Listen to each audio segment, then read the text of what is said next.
కాకినాడ సూర్యకళా మందిరంలో ఏర్పాటు చేసిన శ్రేయస్ ఎక్స్పో ప్రారంభోత్సవ కార్యక్రమం ఘనంగా జరిగింది. ఈ కార్యక్రమానికి ముఖ్య అతిథులుగా తెలుగుదేశం పార్టీ సీనియర్ నాయకులు గ్రంథి బాబ్జీ, యువ నాయకులు వనమాడి మోహన్ వర్మ ప్రారంభించారు. ఈ సందర్భంగా వారు మాట్లాడుతూ వివిధ ప్రాంతాలకు చెందిన శారీస్ను కాకినాడ నగరవాసులకు అందుబాటులోకి తీసుకువచ్చిన శ్రేయస్ సంస్థను అభినందించారు. పేద మధ్యతరగతి ప్రజలకు అందుబాటులో ఉండే ధరలతో చేస్తున్న అమ్మకాలను, ఆషాఢం డిస్కౌంట్ ఆఫర్లను కాకినాడ మహిళా మనులు సద్వినియోగం చేసుకోవాలని వారు కోరారు. ఈ కార్యక్రమంలో శ్రేయస్ సంస్థ ప్రతినిధులు, పలువురు వ్యాపారులు తదితరులు పాల్గొన్నారు.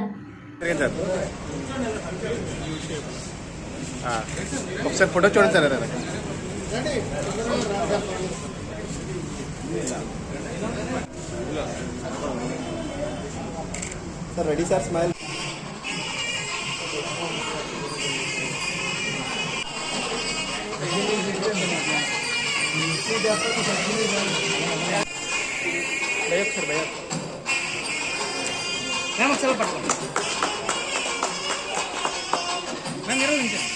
అమ్మ వెళ్ళమ్మా.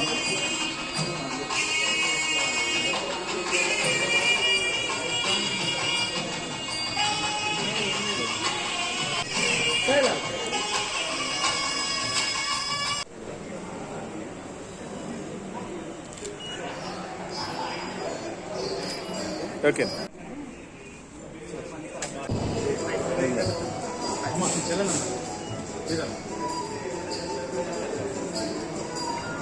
స్వాతి గారు మధ్యలో కూడా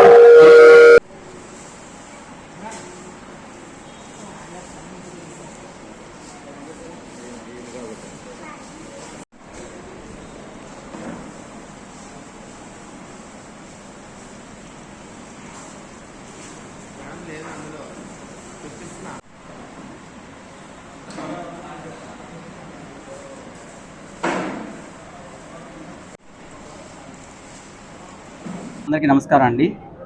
ఈరోజు ఏదైతే మన కాకినాడ నగరంలో శ్రేయస్ గ్రూప్ వారి చేత శ్రేయస్ ఎక్స్పో ద్వారా వీళ్ళు ఇక్కడ శారీస్ ఎగ్జిబిషన్ పెట్టడం జరిగింది. కాకినాడ సిటీ అధ్యక్షులైనటువంటి శ్రీ కొండబాబు గారు అబ్బాయినటువంటి నేను, అలాగే బాబ్జీ గారు ఈరోజు ఎక్స్పోను ఓపెన్ చేయడం జరిగింది.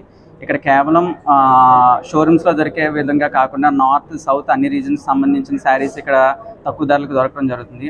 అందువిధంగా first of all saris Shreyas group వాళ్ళకి మేము కంగ్రాచులేట్ చేద్దాం అనుకుంటున్నాము కాకినాడ వచ్చి ఇలాంటి ఎక్స్పో పెట్టినందుకు. ఇక ముందు ఇలాంటి ఎక్స్పోస్ కూడా మా కాకినాడలో కండక్ట్ చేయాలని, అలాగే మా కాకినాడ ప్రజలకు ఇంకొంచెం చేరువ అవ్వాలని చెప్పి కోరుకుంటూ వాళ్ళని శుభాకాంక్షలు తెలియజేస్తున్నాను. ఈరోజు కాకినాడలో ఈ ఎక్స్పో స్టార్ట్ చేయడం చాలా ఆనందించదగిన విషయం. ఇలాంటి మంచి ప్రోగ్రామ్స్ అన్నీ కూడా ప్రజలకి తక్కువ రేటుకి అందుబాటులో ఉండేలాగా వీళ్ళు అరేంజ్ చేయడం జరిగింది. ఈ అవకాశం 5 రోజులు మన కాకినాడకి ఇచ్చారు. కాకినాడ పట్టణ ప్రజలందరూ కూడా అందరికీ మీ ద్వారా తెలియజేయడం ఏంటంటే 5 రోజులు వచ్చి మీకు నచ్చినటువంటి ధరలో ఉన్నటువంటి శారీస్ని సెలెక్ట్ చేసుకుని వారికి సహకరించవలసిందిగా మనస్ఫూర్తిగా కోరుతున్నాం.